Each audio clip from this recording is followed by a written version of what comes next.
Hello there, and welcome to the Stay Off My Lawn podcast, where we'll have a little fun, lots of laughs, and discussions on the common sense that needs to be applied to a lot of today's world news issues. And now, the disclaimer. Stay Off My Lawn is not intended as legal, medical, or financial advice. Void where prohibited. No purchase necessary to win. Open to legal U.S. residents 18 or older in the contiguous 48 states. Any resemblance to anyone living or deceased is purely coincidental. Actual price may vary. Only use as directed. Not a member of FDIC. And now, here are your hosts, Mike and Richard. Here we go. I think that indemnifies us from just about everything, even games. Just try to sue us. I think we're safe. But before we get started, I have to, customer service normally is so bad, and we didn't even talk about this off the air, but customer service normally for any company is so bad. When you get good, you want to talk about it. And I have to give a shout out to Dyson. Really? I bought one of those stick vacuums. Yep. We didn't use it for about a week, and then we used it the other day, and then yesterday I used it again, and the little container, it's about this big, was getting full. So I went to empty it, and I hit the button, and the bottom wouldn't open up. I'm like going, and I went back to the manual, and it's like, that's all you should be able to do is pull back on that thing, and it opens up. It wasn't doing it. So I was like, I did everything I knew to do. I searched YouTube to see if there was anybody else had the same problem. Nothing. So I called Dyson, and I was only on hold about 5 minutes. I talked to an American guy named Rodrigo, so shout out to Rodrigo, and we chatted for a minute, and he sent me a link for a video chat so I could show him what it was not doing, what it should have done. And he goes, all right, we'll send you another one. I said, another one? He goes, yeah, we'll just send you another vacuum. I said, oh, okay. Do I need to package this back up? And because I had already thrown away the box, I'm like going, oh crap. And well, if you get a new one, you can put it in that box. Yeah, I guess so. But anyway, I just kind of like, you want this one back? He goes, no, keep it. I'm like, okay. I mean, once it's filled up, I'm gonna have to throw it away anyway. But I mean, that was what a great thing of customer service. I got an email saying it was shipped and it should be here next week. Yeah. I had some trouble trying to get into my, I've got one of those skylights that has pictures and stuff. And I got really good service right up until I couldn't get into the router to make the adjustments that he wanted. I went, oh, nuts. I got to get into that. So that's not their fault. I'll just call that one operator error. But he was very patient right up until then. Okay, well, no problem. We're going to do this. And I went, do what? Oh, man. Well, I set up a password, so I have it here. It should be fine. Wouldn't let me in. So I don't know what I did wrong. Operator error. So I got to get them back again. That reminds me, as far as password goes, we went and prepaid for our final arrangements, and they sent me the paperwork that we need to print out and everything and to have on hand. And so I went in there, and it was password protected. And they said it was, it's your first letter in caps, and the first letter of your first name, and then your last name all in caps, and then your birthday, the whole thing. So I was like, I typed it all in, and wouldn't work. I must have made a mistake. I tried 7 times, nothing. So I wrote him an email, and we're like, so I'm still waiting to hear back. I haven't heard back from them yet, so I'm going to have to call. But yeah, I'm like, passwords suck. They just do. If you don't, just make it easy. 1, 2, 3, 4. Just tell me 1, 2, 3. I don't care if anybody can access my final arrangement paperwork. I mean, it's not like they're going to get a refund. Well, I don't plan on dying. Can I get my money back? I mean, whatever. Yeah, it's why did I have something that was that way too? It was like, what? Oh, it's from when I had my hip surgery, and the surgical hospital that I went to, that's all they do is surgeries there. It's called Force. I don't know. It's a program, and it's like, oh, so you had hip surgery. Here's the list of exercises to do, yada, yada, yada. Oh, okay. And then like every 2 weeks, it sends you some new stuff. Well, you're now 7 weeks in or whatever, and here's what you should be doing, blah, blah, blah. You should be able to. Okay, well, I got the new one, and since I hadn't been into it since I got the new router, so it made me put passwords and all. Nothing worked again. I had it where all I had to do was put a fingerprint on it and get in, and it was done. Oh, geez, I spent an hour just getting in a silly little program. I Well, I finally just got in this stupid thing, but it was a pain to get in the first time and the second time when I had a new router. We talked about that last week too. I just got a new phone. It's new to me. It's refurbished because I can't afford $1,400 for a phone, brand new. Come on. Anyway, I bought a new phone, so I was like, I had to log into everything. Even though everything switched over, most things you still had to type everything in manually or whatever. So that was kind of that was a 4 hour endeavor to get logged into every. I didn't realize how many things I was logged into Oh on yeah, the it's daggone yeah. phone. We get new phones. As I mentioned off the air, the wife goes, "Well, I got a number of a guy. You want me to give that to you? This is the number of the guy that she has to do her tech stuff." It's And like, if you call stop yourself, you doing never answer for some reason. So you don't. that. I don't think he's going to answer your call. Well, he is kind of snippy at times. He's snippy, he's bored, and he's just yeah. Anyway, I guess we ought to get to it. Welcome to this week's episode of Stay Off My Lawn. It's April 21st, 2026, and this is episode number 159, or as some of the kids call it, 159. So 159. That's right, man. It's 159. I'm yeah. still recovering from 420 yesterday, man. Oh, It that's was right. so 420 cool. was yesterday. We stopped by the CBD store to get some lotion for my wife's. She crochets a lot, so her hands get her Uh, arthritis kicks up and everything. So she had some CBD lotion that she used from a different company that went bankrupt or whatever. So we stopped in the CBD store. She goes, "It's 420 today. You get a discount." I was like, going, "Okay." So we got 20% off. It's like, okay.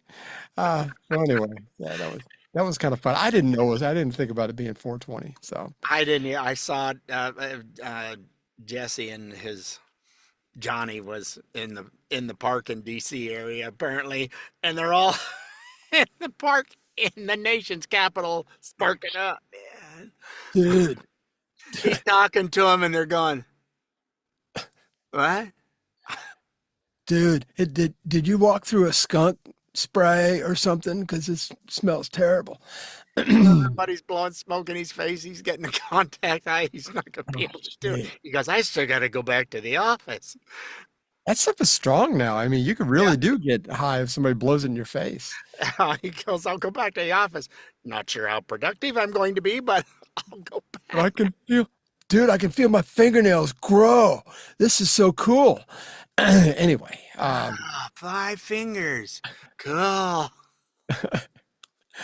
oh, this morning, JD Vance and his team are heading to Pakistan. We gotta shift gears here somewhere along the line. Dude, JD Vance and his team are heading to Pakistan.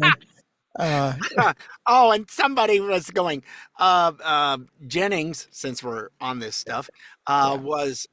she was saying she doubted that he was actually in Pakistan, that Oh, JD was actually in Pakistan. Oh, for crying out loud. if he's gonna lie about something, it's not gonna be about that. It I was a mean, her, and oh, she was an idiot.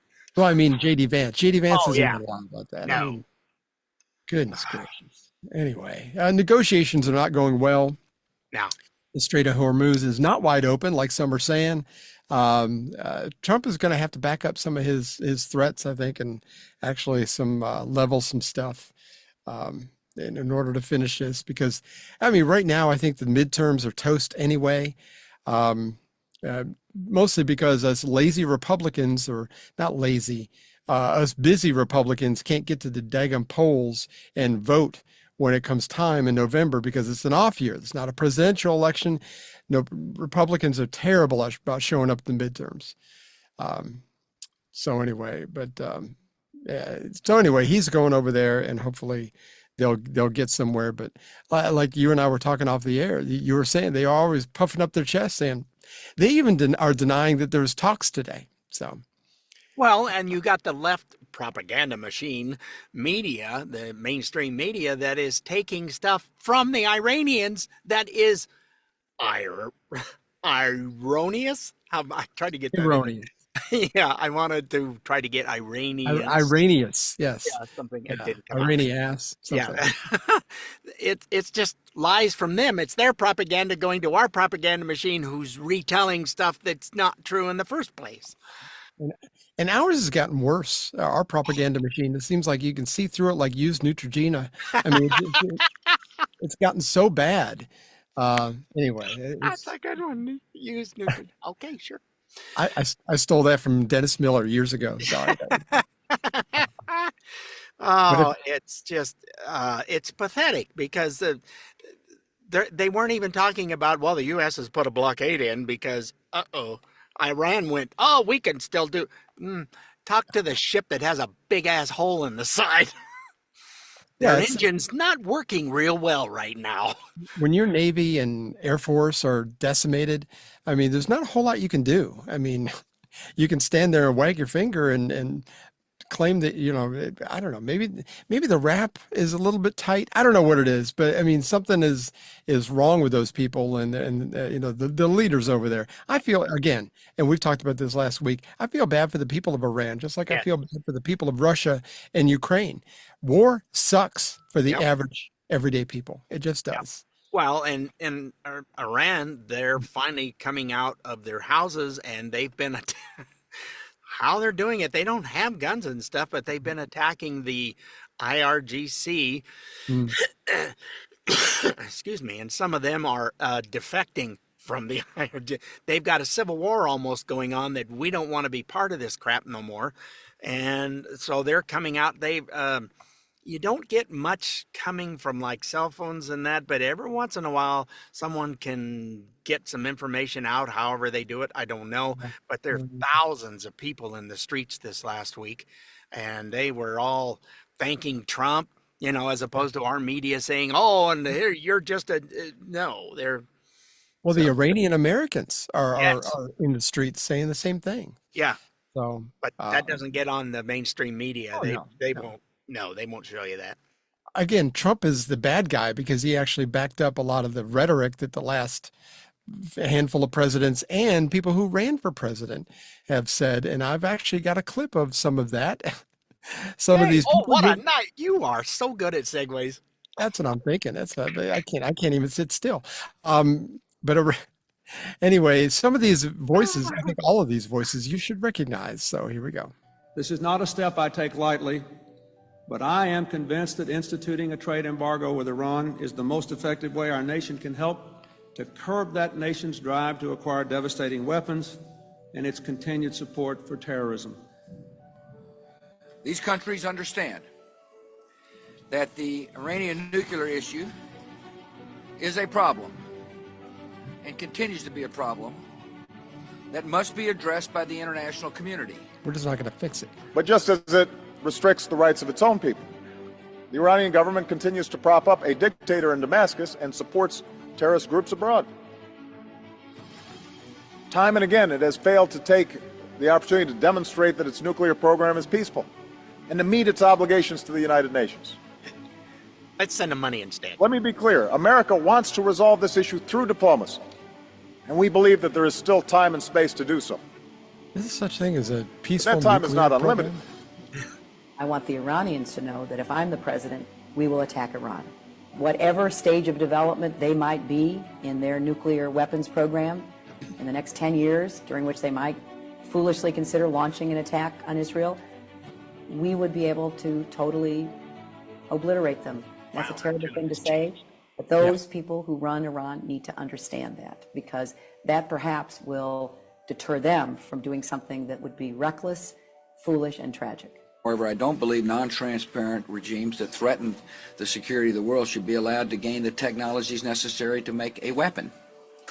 And the Iranians have said, we want a weapon. And it's not in the world's interest that they have a weapon. And so we are working hard to continue the diplomacy necessary to send a focused message to the Iranian government, and that is, your desires for a weapon are unacceptable. Don't mess with the men in America unless you want to get the benefit. That's right. And know this, I will never hesitate to to take whatever action is necessary to defend our forces and our interests against Iran and Iran-backed terrorists. We're deploying new approaches to the threat posed by Iran, and we're doing so with our eyes wide open and with no illusions. We know the imperative of preventing Iran from obtaining nuclear weapons. After years during which the United States basically sat on the sidelines. Which foreign country do you consider to be our greatest adversary? I think there's an obvious one in mind, which is Iran. Iran has American blood on their hands, okay? This attack on Israel, 200 ballistic missiles. What we need to do to ensure that Iran never achieves the ability to be a nuclear power, that is one of my highest priorities. So if you have proof that Iran is building a nuclear weapon, would you take military action? I'm not going to talk about hypotheticals at this moment. No, we're not going to talk about that. let me take another drink. Wait just a minute. My eyes hurt. I have rolled them so hard. I think I strained them.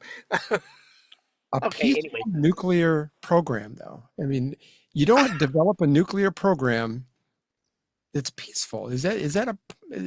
I mean, nobody's threatening Iran. I mean, it's not like America and Russia where we're kind of like, I got a big gun. Well, I got a big gun too. You know, it's like it's not.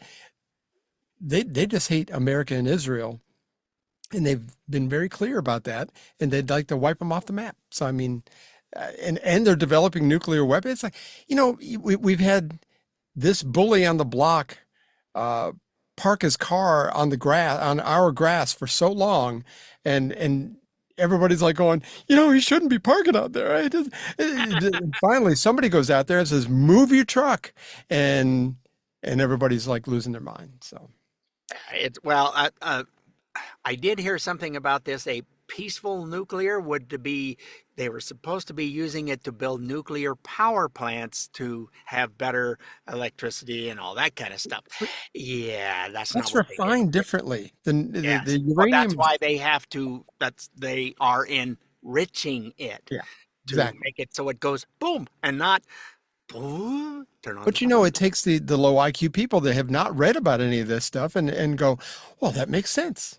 No, it doesn't make sense because you have not obviously done your homework, and enriching uranium for a nuclear program is different than uranium for nuclear power plants. It's completely a different process. It's lower grade, and that will go to the power plant. But now you take that lower grade stuff and you keep working on it to enrich it, and it takes a while to do that to get it up to boom status. It takes a couple of years. Hillary was really happy to send them all that uranium. I know. It's just that kind of pallet of cash. I mean, there was that pallet of cash at $6 billion, was it? It took 2 747s to take all the cash over. Isn't that crazy? Just crazy stuff. Anyway, nobody talks about that. It's like you have to go find that stuff in different. It's like, wait a minute, this really happened, and yes, you can find it. Well, the news media stopped talking about it because it didn't make the Obama administration look good. So they trashed it, and it's hard to find now. Oh, Obama was one of our best presidents. Because we love Obama. Yeah. Anyway, last Wednesday was tax day. And if you're wondering where the government gets most of its money bracket-wise, and, I've heard numbers about all this before. I had to look it all up. The most recent numbers I could find was from 2022. And it showed the top 1%. And I think more recent numbers show the top 1% pays 50% of total income taxes. 50, yes. Yeah, but from 2022 it shows 40. Now 2022 we're recovering from the whole COVID lockdown fiasco and all that too. So keep all that in mind. But these are hard numbers from 2022. That said the top 1% paid 40% of the total revenue, which was $854 billion. To the government. The top 5 to 1% paid 21% of the total revenue, which ended up being 448. Go all the way down. The bottom 50% paid 3% of all the total revenue, which ended up not being but $64 billion, which I think the most recent numbers showed the bottom 50% paid almost zero. I think it was a lot less than 3%. Yeah, the bottom 15, 20% doesn't pay any taxes at all. Yeah. Now, if you're wondering who the top 1% are, in my mind, I figured somebody who made, maybe $4 million and higher or whatever, because there's a lot of CEOs out there that make a lot of money. But no, the top 1% are only earners making over $663,000 a year. That's a lot lower number than I expected. Yeah, I thought it would be at least close to 1 million, but that's Yeah. just barely over a half. Exactly. In the next bracket down, the ones who are in the 1 to 5% earn between 261,000 and 663,000. Now, I don't know anybody that made 663,000, but I do know people that have made about 250. So that would be in that upper tier. And the bottom 50%, that cutoff was they earned $50,339 or less, which includes 76.9 million taxpayers. So just so you kind of know where all the money is going. Plus, I think, and I didn't write this down, but I think in 2022, they brought in $2.4 trillion in revenue and spent 5.6 or It was a stupid amount of spend. Where is this money going to? We I found think out where a lot of it was going with when they got rid of the USAID. yeah. Oh, USA. yeah, definitely. No, that was all going, and it just did a loop and came right back to the DNC, who Sure is did. really sucking wind trying to get money right now. Oh, yeah. Oh, yeah. And the 2025 numbers, the preliminary numbers that I saw, they brought in, I think it was $5 trillion, and we spent over 7. Republicans are just as culpable for all this too. Yep. So There's too many rhinos in Congress, and I still like how the Democrats are doing the tax the rich. How's that working out for you? New York, Illinois, Chicago. There you got California. They're leaving in droves. You finally hit that point where they go, you know what? We were thinking about moving anyway. Screw it. We're out of here. I know that happened when we had, for lack of a better term, snowmageddon. We had 23 inches of snow, and we're not built for that out here. And a lot of the metal buildings that they were housing onions and all that they would package up and send out and whatever, all that snow load on those little metal roofs just went, they all crumbled in. And he said, I've got to rebuild anyway. I've been thinking about moving across all they had to do was move like 20 miles across the border, not even that far, probably about 15, and they're in Idaho. He said, I grow the stuff in Oregon. I don't care. You growers are still there, but my business won't be in Oregon anymore. And a lot of them moved out. And as tax the rich, you can only tax so much. They're already paying 40% of it. And we've got a news story on that too coming up later on in the show. But that's really the thing. It's like you think about the total revenue for the country. If they bring in 5 and spend 7, it's sort of like you and I making 50,000 a year and spending 70,000 a year and wondering why I'm not making enough money. It's not that I'm not making enough money. It's that, 50 grand a year back when you and I were working was pretty decent. Not anymore. But it's not that we're not making enough. It's that we're spending willy-nilly. And that's the best way to put it. I think that's the problem. Yeah. Nobody cares about a budget. Idaho, we have to be balanced every year. Yeah. Our state doesn't allow this negative. No, it's like, well, we don't have enough coming in. It's got to be cuts. And people go, what? But and they're not really cuts. They're just, you're not going to get an increase this year. Right. But they love to paint that as cuts. Oh, yeah. It's the same way. We've always had a surplus, and in certain ways that they give us refunds on that surplus a lot of times. Yep. I mean, we've had a couple of $500 deposits in our account some years, and it's like, okay. When things are good, things are good. We've got a lot of industry moving here, even though we still have state income tax. But hopefully places like your state and my state are taking note of what New York and California are doing and how they're trying to, like you said, tax the rich and tax the soup out of people that are actually earning good money. Hopefully they've taken notes and they go, hopefully we don't go down that route. Everybody gone. You want to do the FAA before we have a break? Yeah, let's do that one. We're gonna. That's just kind of fun.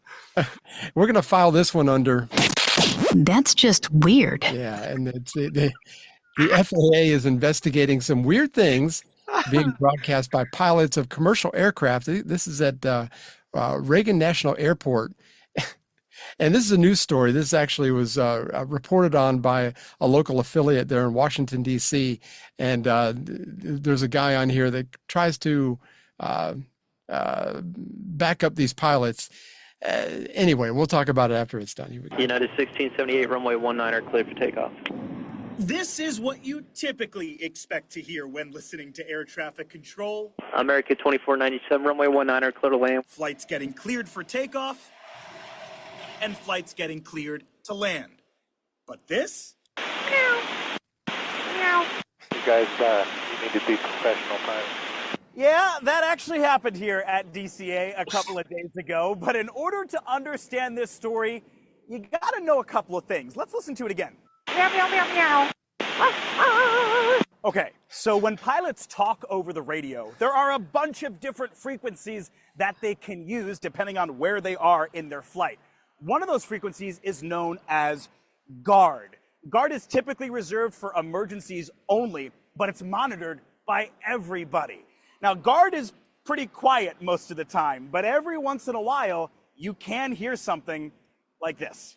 Meow, meow, meow, meow, meow, meow. Is it against the rules? Yeah, but, doing 56 and a 55 is against the rules too, but doesn't really impact much. That is Steve Abraham. He was an air traffic controller at New York's JFK Airport for nearly 3 decades. He was known for his fair share of banter over the years. Which way would you like us to face? Face the front, sir. If you're flying looking at the passengers, they get very concerned. The airplane was smart enough to get here, but getting to the ramp is the challenge. So what does he think of the meowing and barking? Certain people in the aviation profession, and I don't begrudge them this, expect it to be completely buttoned up 105% of the time. At the same token, I'm sure the people who were meowing and barking back and forth, they're incredibly professional. Professional or not, the FAA says it is now investigating, telling NBC News that pilots are prohibited from engaging in non-essential conversations when they're below 10,000 feet, and that conversations must be related to the safe operation of the aircraft. They were just having a momentary joke. Sometimes a little levity reduces tension. Meowing is a joke? I mean, I'm not sure I get it. It sounded like they were having a cat and dog. I know. And off they go. It's like, what? It's just weird. And they went to this one frequency. Now, when I was in the Air Force, we did air traffic control. We had local frequencies and we had ground frequencies, and we had backups for everything. But I don't remember anything called GARD, and maybe that's something new that has come up, and maybe it was because it was military, we didn't have it. But I don't remember anybody saying anything over the air that was anything other than mission related or flight related. That's new to me. Now, did we do it when I was in the warehouse moving pallets and everything? We used to get on the radio and we used to have trivia night, and we would kind of go back and forth, and it was music trivia, and it was fun. My buddy Dave ran it, and it was all 2 or 3 nights a week. We would do music trivia. It kept things light, and I get that. But I think when you got a huge plane full of people, I think the last thing you want to do is just maybe fool around like that. I don't know. As they say, yes, I have 147 souls on board. Yeah. Okay, maybe so can we get to the ground and then? Yeah, I've been on one of those where when it landed, it felt like the wheels were going to come up through the floorboard. Oh yeah. Wham, and then wham, and he comes on and goes, "Yeah, I'll try to do better next time." Really? Because you didn't tell us that until it was, bam, bam, get to the end. Okay, get off. Were you napping this time? I mean, what happened this time? That's the worst landing. American Airlines, who is no longer functioning, I guess. No, I think they're trying to actually. I read about this yesterday. They're trying to merge with somebody. Merge with United. Yeah. Yeah, that's who it was. I went, wait a minute. I did hear something about that. And then I saw a listing of the highest rated airlines in the country. And Southwest was number 2, which is what I expected them to be way up there, because I've flown Southwest so many times. I've actually got a friend that was a stewardess with them for 28 years or whatever. She loved the place, and the company treated her well and the whole thing. So, I mean, it's a great situation. But number 1 was Spirit Airlines. Now, I know, I would have never guessed. My wife has flown with Spirit before, and it felt like you were taking a cab ride in a Yugo. You know, I mean, it wasn't. Yeah, I did. No. Wasn't exactly what you would expect. But okay. I don't know. I guess we need a break. When we come back, we're going to talk a little bit about the ballot. Huh? We've worked so hard up to now. I know. I need a break. I need a breather, man. I did not have a break with that woman. Anyway, so we're going to take that break. And when we come back, we're going to talk about the videos and everything from the ballot frauds that happened all over the country in 2020 and what's being done about it today, which you may be surprised at. So hang in there. We'll be right back. If you're in our demographic, it might be a good time to go and pee. We'll be right back in just a minute. Bud Light presents Real Men of Genius. Real men of genius. Today we salute you, Mr. Airline Meal Chef. Mr. Airline Meal Chef. Nothing relaxes a diner like a pleasant discussion of safety procedures should the restaurant suddenly fall out of the sky. Oh, no! Chicken or beef? Chicken or beef? Chicken, we're out. Here's the beef. Like chicken. Who ordered the heart-healthy meal? Probably not the guy who ordered the seatbelt extender. Excess baggage. So crack open an ice-cold Bud Light, oh Sultan of the Salisbury. Even though we're crammed in coach, our meals are first class. Mr. Airline Meal Chef. Bud Light Beer, Anheuser-Busch, St. Louis, Missouri. Oh, God, that was a segue. I know. I didn't even expect that. That was not planned. So, but you know, nowadays you're lucky to get a bag of pretzels on a cross-country flight. I mean, they don't serve you anything anymore. Had and pretzels again, the food was terrible anyway. on Southwest. There was a whole group of us, and we just came from the bar because the flight was delayed like an hour, and we were playing on it was in Vegas, so we were playing on the I think it was video poker. And so we'd go, oh, yeah, I won here. And we'd just keep passing the money around until we were virtually broke. Nobody had any money left. And then it was time to get on the plane. So that's the way it works. Yeah. Speaking of Vegas, the last time it was the second to last time we flew Southwest. We went to Vegas, and it was during 2022. No, was it the end of 2021? I think it was. But it was during the whole COVID. Everybody had to wear the mask. It was like we had our pretzels. They said you could only pull your mask down in order to take a sip of drink and eat your pretzel. So I'm taking these little, yeah, exactly. I'm like, but I'm eating like a squirrel. Mm-hmm. But I mean, you know, and we were right up front because we got on there early, and it's like, and the stewardesses were cool. I mean, they were like going, yeah. And so they knew nobody else could see us because we were like facing a wall because we were right there in the front. And I was like, okay. So yeah, that was fun. Speaking of Southwest, I think we're going to fly to Houston again in another week or two. Well, I just had a big special thing come up, so I'll check and see what flights are to go see the daughter's family in Hooky Lao land. Hooky Lao. And nice. They're going to. Yeah. Where's that at? Oh, that's Hawaii. Never been they're there. having a sale. I saw I got the text yesterday. They're having a sale. So I'm a little bummed that it doesn't include bags, but whatever. We'll pay for it. I didn't read that far in, but yeah, they're having a sale. I forgot what the code was. Hopefully I can find it. But anyway. Yeah, I saved it so I can go back to it when I'm done yabbering with you. Send it to me. I make our videos. I think I deleted it. So yeah, do that. Well, if you want me to send it to you, I'll send it. Yeah, if you don't mind. Yeah, I'll do that when we're done. Or when I get bored. I don't know. in the 2020 election, you remember it was just completely jacked up, and it was like, especially Fulton County here, just south of me, those people were blatantly, even though they knew they had to know cameras were there, but they blatantly pulled ballots out of boxes and ran them through at 3 a.m. when they were supposed to have abandoned the building because there was a flood. There was no flood.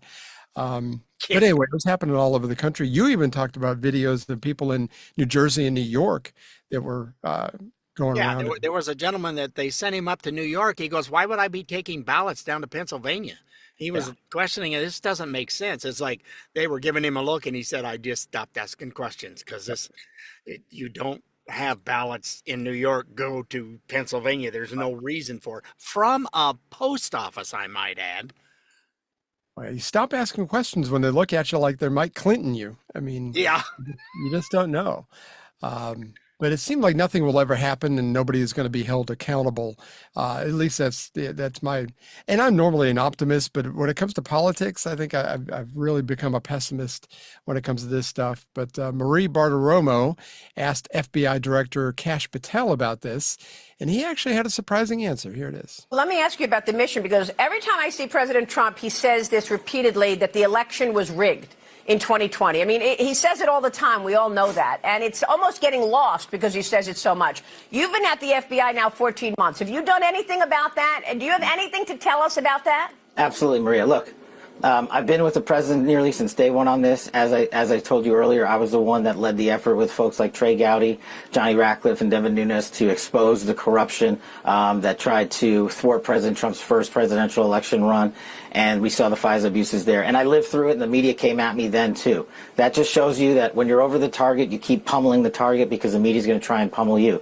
We are not going to take this and have not taken this laying down. We did already indict former Director Comey, and that's going through the judicial process. But we also, at this FBI, even though we uncovered what we uncovered back in the House Intel days, I had to come in here and find rooms that they hid from the world. I had to come in here and find access on our computer systems in restricted and prohibited case files that they purposely put in places for no one to see and find.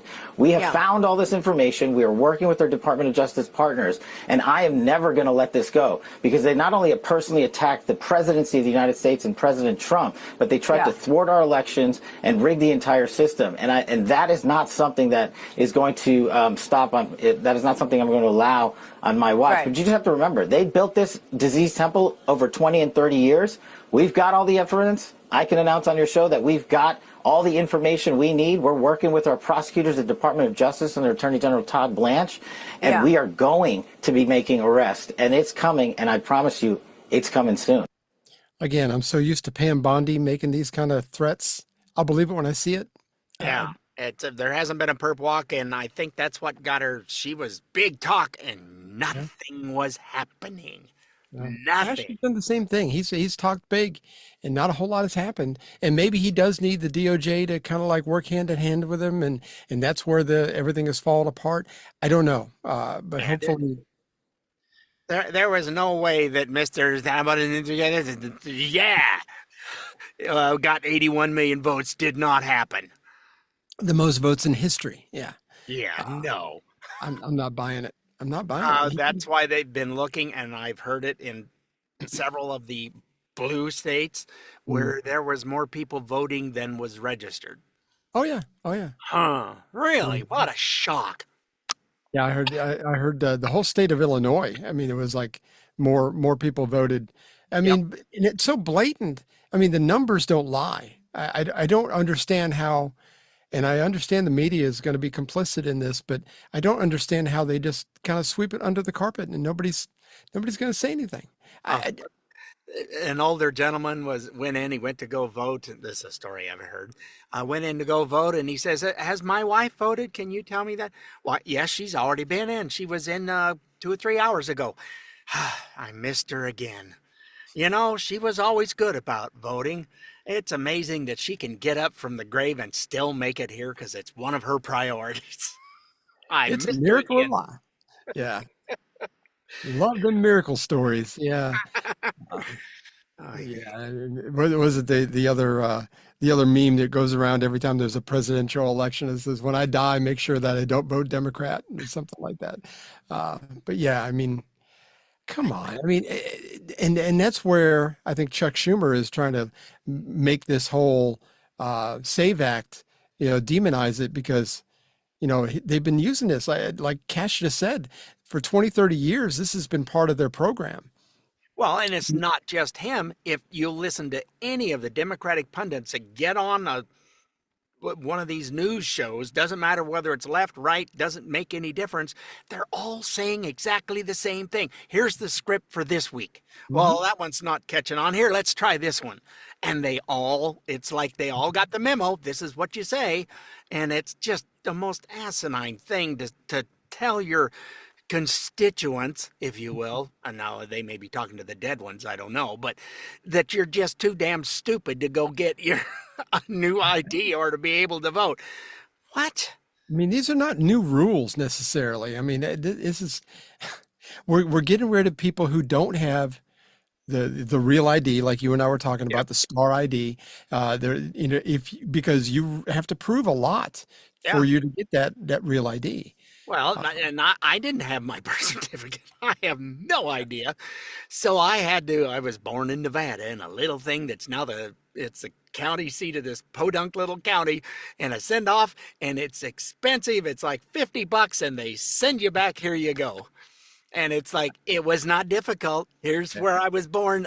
This is the county seat. I need to have my record. Okay. And they send it back with a stamp on it that it's legit. Yeah.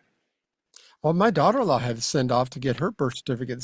I believe it was her. I think Barbara had to also, but back then it was like $5. I mean, it was like they sent you a raised seal, and there was nothing to it. But I mean, it wasn't so difficult that you just threw up your hands. I'm just never going to vote again. I don't have a birth certificate. I don't know if I was born or if they picked me out of the Cabbage Patch. I'm just too stupid to vote. I'm sorry. Yeah. I'm not the sharpest tool in the shed, but by God, I fingered it out. I'm telling you. It doesn't take a rocket surgeon. I mean, you can obviously, if I can do it. See, there's our proof right there. We've got proof. Remember when Mar-a-Lago was raided by the FBI back during the... Still on FBI, aren't we? Yeah. Oh, yes, yeah. I do. When they took all those pictures of stuff that was not in the files that they brought with them and put down on the things that, wait a minute, that's highly classified. No, that was not in there. Mm-hmm. Yeah. Yes. Oh, I do remember that. Uh-huh. Well, remember the Biden regime said that this is not us. It's the DOJ is doing all this independently, and the FBI is doing all this independently. It seems that the President Autopen had a little bit of a long nose on some of that.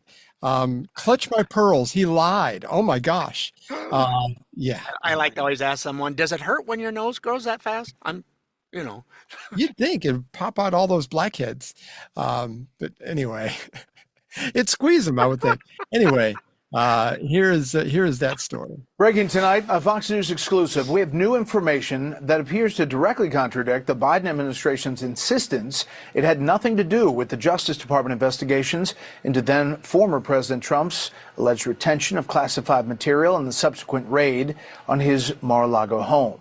Correspondent David Spunt has details tonight. Good evening, David. Brett, good evening to you. These emails obtained by Fox News paint a different picture of the relationship between the Biden White House and the Biden Justice Department. These two offices made it clear at the time, at least publicly, they were not connected and stayed away from any political interference. However, new emails obtained by Fox News from May 2022, 3 months before Mar-a-Lago was raided by the FBI, illustrates coordination between the White House counsel's office and the DOJ regarding an interview of Walt Nauta. Now, remember, Walt Nauta is a current White House aide to President Trump, who was then former President Trump aide in Florida. Nauta was later charged alongside Trump by special counsel Jack Smith. The May 10th, 2022 email reads in part, coordination with DOJ and White House counsel are in work to start the process to confirm and interview current administration employee Walt Nauta. This event is dependent upon the timeline of President Biden's brief decision and coordination between White House counsel and DOJ, and in turn, Evan Corcoran's position on the override of privilege assertion and whether or not he seeks an injunction to prevent access. this. That was written by an FBI agent, and Evan Corcoran, of course, one of Trump's lawyers at the time. This coming August, Brett, will mark 4 years since FBI agents raided Mar-a-Lago. A few days after that, then Attorney General Merrick Garland said this. I personally approved the decision to seek a search warrant in this matter. Second, the department does not take such a decision lightly. And we're getting new reaction to these emails. Judiciary Chairman Jim Jordan in the House says, in part, it's always worse than we thought. These newly released documents confirm that the Biden DOJ's raid on Mar-a-Lago was politically motivated. You know they were politically motivated. What? Not politically motivated? The emails say something different. Today's news stuff is making my eyes hurt. If I roll them anymore, they're going to fall out. I know, every time I hear Merrick Garland's voice, I feel like my testosterone drops a little bit. I mean, he just sounds so wimpy. Well, it's just he is. And he whatever he's told to say, he said it, and it got on my nerve. He gets on my nerves anyway. I'd like to see him get perp walked too. Anyway, the next thing is the fraud investigation in California is seemingly heating up. The script is writing itself, seemingly. California is trying to pass legislation to prevent these types of investigations. The Nick Shirley Act is what the unofficial term for it is. But AB, blah, blah, blah, something, whatever. It's like, whatever. Assembly Bill 2642. I don't know what it is. Yeah, our buddy Wesley Austin explains this so well. Oh, I love Wesley. There he is. What state would make investigating fraud illegal? A proposed bill in California, which some people are calling the Stop Nick Shirley Act, would increase legal penalties for sharing personal information about immigrant service providers, including up to $4,000 in damages, fines of up to $10,000, and up to 1 year in jail. Nothing says we have nothing to hide like making it illegal to look. California already has the highest taxes, the highest cost of living, and now the highest penalty for journalism. They're really going for the trifecta. The bill's author, Mia Bonta, says that the measure is needed to protect immigrant service providers from rising threats and harassment in the current political climate. Rising threats and harassment, also known in the journalism world as questions. So the immigrants being harassed. So it sounds like illegal immigrants. They dropped that part off. Yeah, they're not illegal. They're just immigrant. No, that's no. I just love the way he puts stuff in that little glint in his eye and that look that goes, and really, he's really entertaining. Yeah, he's good. He's awesome. Yeah, look him up on Instagram. He's got things that come out almost every day. It's they're really good. You'll see his little stormtrooper in behind him. Oh yeah, he's got three of them back there. I think. Yeah. I saw yesterday Nick Shirley was talking to he goes, oh, that's not my bill. He was in California trying to talk to an assembly guy, whatever. He goes, oh, that's not my bill. Well, you're the co-author on it. And then the guy just shut up, didn't say anything, and then was like pretending he was talking on his phone and just went off and left him. Can't believe somebody asked me a question and actually did their homework. Well, it was Nick Shirley asking him. You think if it's named after him, he's going to find out what's going on. And by gum, he did. Who knew he could do that? Because he's a smart dude, is what it is. Yeah. Yeah. But in California, it doesn't take. I think they set the bar kind of low in California as far as intelligence level. Because, for the bar in California. Yeah. Speaking of California, more companies, or major companies, are saying bye-bye and leaving. They're having a hard time. I think I said this last week. I'm having a hard time keeping up with the U-Haul supply out there because people are.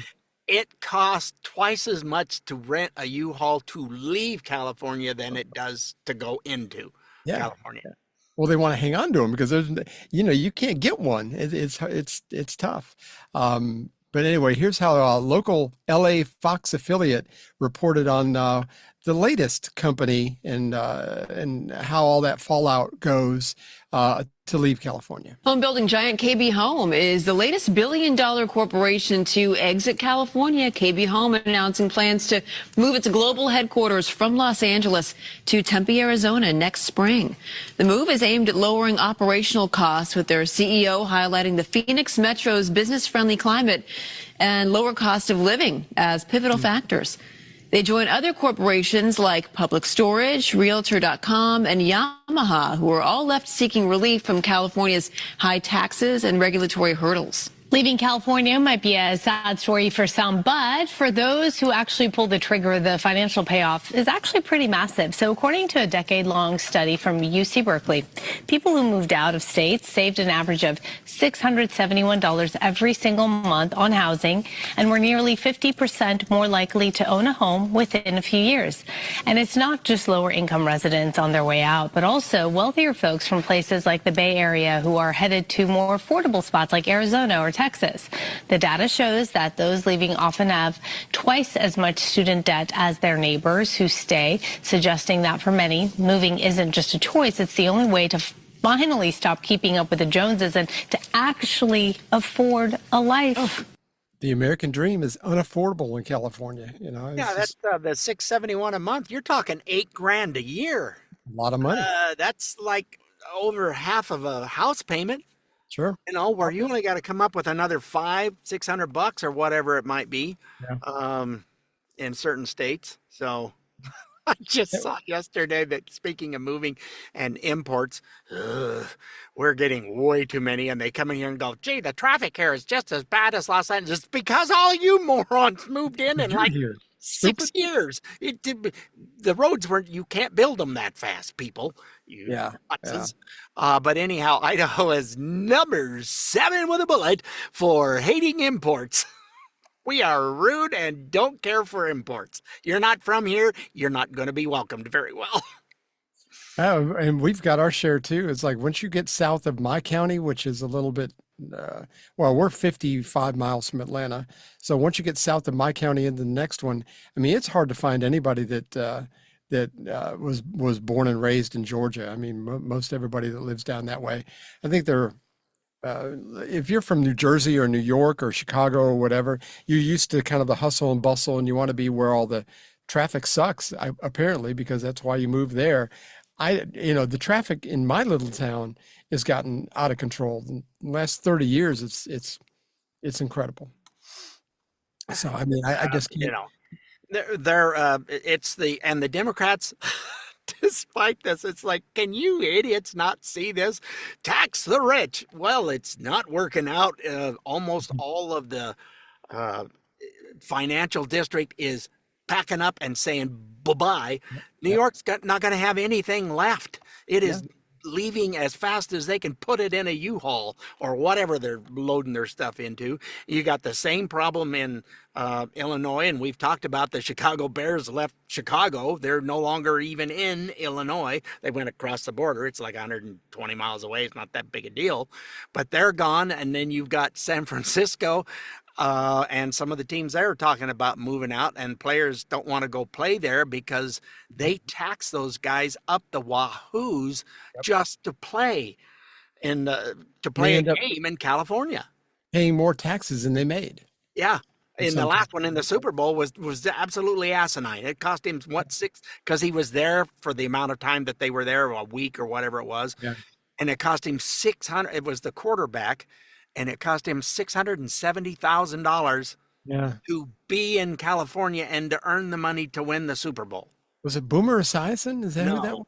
I can't remember. It was just this last year. Okay. Sam Darnold. Sam Darnold. Okay. Yeah. It was just with the Seahawks. It's just the stupidest thing you ever heard. So yeah, they're not wanting to go, but keep taxing those rich people, and pretty soon, just like the Iron Maiden used to say, Margaret Thatcher, that pretty soon, socialism, you're going to run out of other people's money. And guess what's happening in London right now? In England, they're running out of, because there's all these people moving in, sitting on their butts, going to welfare. You start taking the money away, and guess what? They will leave or get a job or do something. I think part of the reason why these people get elected too is that, even back in the 90s and maybe even into the 80s, you had this class warfare that the media perpetrated and politicians tried to push out there too. And it's the people who make a lot of money, they're the enemy. They're terrible people. And they're not paying their fair share, which we already went over the numbers. Oh, they're paying their fair share. So, I mean, even if everybody paid 20% a flat rate, I mean, if you made more money, you're paying more. So, I mean, and it graduates up anyway. So I think right now the marginal tax rate for the rich is 37% or 36% or something, where people like you and I are paying more like 21, 22. But well, now that I'm retired and everything, I ain't paying squat. But it's that class warfare, this tax the rich, like was on AOC's dress. It's like, this hatefulness to people who have a lot of money. Man, it's always the people who have a lot of money who hire people like me. Yeah. I mean, and if you want to have a lot of money, sacrifice the way they did. Yeah. Some of these tech guys would there would be 5 or 6 of them. They would sleep on the floor, on a couch. They would be there 24 hours a day working. They would rest a little bit, eat some pizza. Is all they did for 1-2 years. That's it. They worked hard on it, and they sacrificed relationships and everything to do that. Well, you can do that too. Oh, I don't want to do that. Well, then shut up. It's too much work. I want to play Call of Duty. Anyway. Well, speaking of lies that people buy, you remember E. Jean Carroll? We haven't heard that name. Unfortunately, yes, I remember. Just way unfortunately. Didn't you say you saw an interview with her just recently? Yes, they're trotting her out again right now, and it's like, why? I don't understand. It was. Oh, yeah, I don't know why. It was some lefty podcast thing. It's like, really? Yeah. Again? If you remember, she accused Trump of rape, and a New York jury awarded her millions of dollars. I think it was like $15 million or something. And it wasn't for rape. It was for sexual assault. It was a civil trial. There was never a criminal trial. It was all civil. And civil, you're... it was totally uncivil, but whatever. Yeah. and it was New York. I mean, those people are... they hate Trump anyway, a lot of people up there. But anyway, your burden of proof is nowhere near what it would be for criminal prosecution for civil trials. So anyway, I think most of us saw this as kind of a ruse that this was all going on. She said that he assaulted her and you and I were talking about this off the air in a dressing room in a department store while it was open. And like, what the hell's he doing in a department store? Exactly. And back at do you think he's going to go back and try things on? And why would he even be back in that? Why would he? And then they come to his office with clothes, I would imagine. I would venture a guess. And somebody, and I don't know who it was, I can't verify it. Shame on me. I don't have the receipts for this, but somebody was saying, that scenario is exactly like an episode of something that might have been on Law and Order or something, one of those cop shows like that. And it's like, yeah, it's pretty hinky when you're here. Use this scenario. Nobody will know. Yeah. Well, the whistleblower has come forward, and we don't know the veracity of this. We don't know how true any of this is, but he's come forward, and it says that the officials from the DNC met with her before all this happened and gave her $10 million. Holy crap! Yeah, and on this tape, supposedly there's a tape out there. She admits to have never even met the man.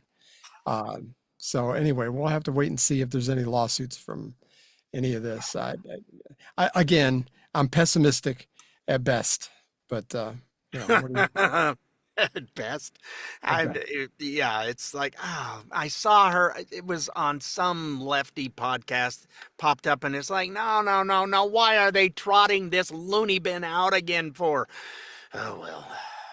I mean, if you're Trump and you're of questionable morals, maybe, I guess, if you want to put it that way, and maybe that's the way he was, or maybe that's the way he is. I honestly don't know, but seems like he could have had any number of women of the evening sent to his office to do whatever he wanted to do. I mean, why would he go assault somebody that works at a department store? It just, none of it makes any sense. No, it doesn't. And I think the whole thing's on appeal anyway. She ain't getting a dime. No. Trump says it's going to cost more to fight it, and he goes, "I don't care. This is wrong." Yeah, and doesn't and if there's any veracity to this whistleblower's claims, then this would be perfect evidence for his fighting it. So, yep. I don't know. Yeah, that was just, I think it was yesterday that I happened to say, I didn't even want to, it's like, I don't want to hear her talking. I don't care. She's just a nutbag. Absolutely. Well, we need a palate cleanser. Oh, please, after the last one, there's a bad taste. Ugh. You sent me a good one. This is the rest of the story about someone who showed more grace and kindness than I would ever expect to have seen. But Paul Harvey told this story, and I absolutely believe it. So here is Paul Harvey and the rest of the story. The rest of the story. Paul Jennings never knew what to expect when he visited Dorothea. She could be sick, she could be starving. The old woman seldom complained about anything, so it was important that Paul see for himself. This time was no surprise. The widowed lady greeted him warmly at the door as usual. Her large eyes always seemed to be smiling, and just as predictably there was no food in the house. "But how are you?" Dorothea wanted to know, bubbling with anticipation of some story from the outside world.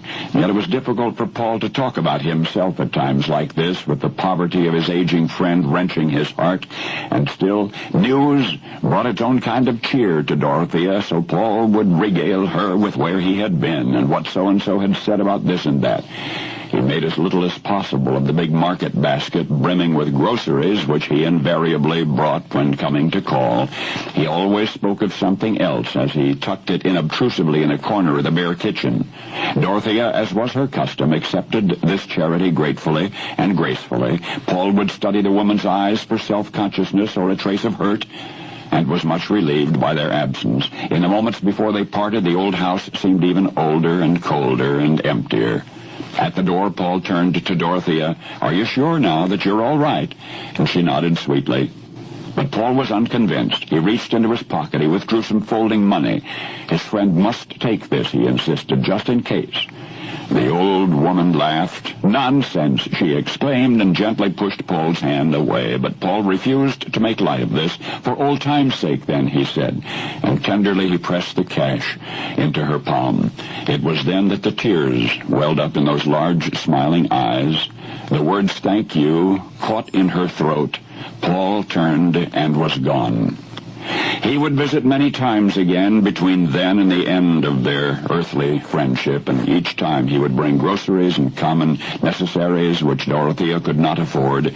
Paul Jennings could only imagine what it was like to go hungry, for personally he never had, and for that he owed Dorothea and her husband, now many years deceased. He owed them. From them he remembered only kindness.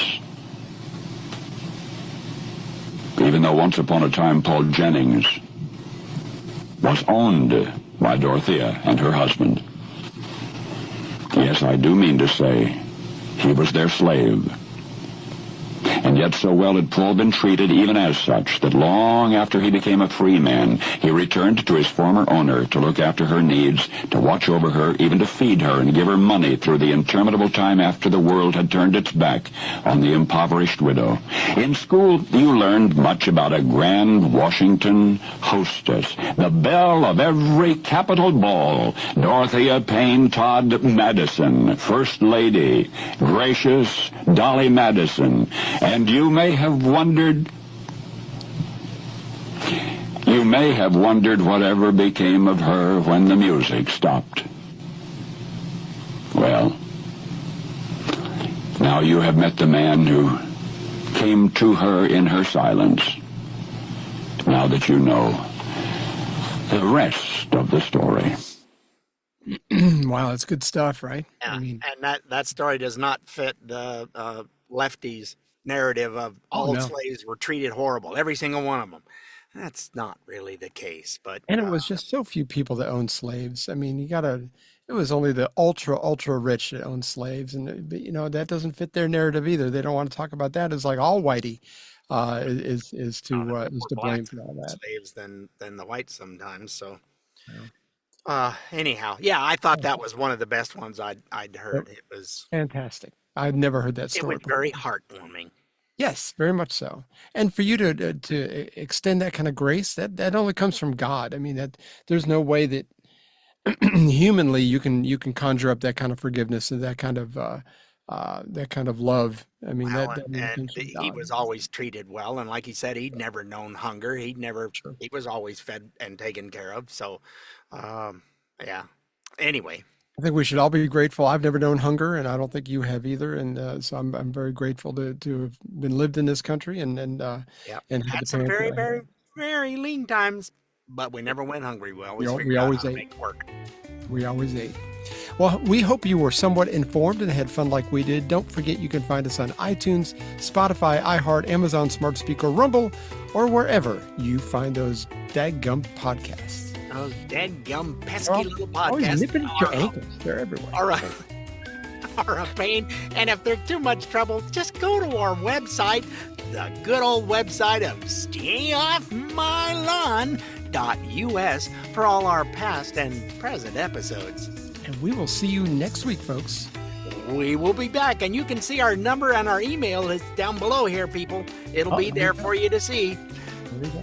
Thanks again for listening. We appreciate each and every one of you. Be sure and tell a friend. We like to have a lot of fun with this. So thanks for listening.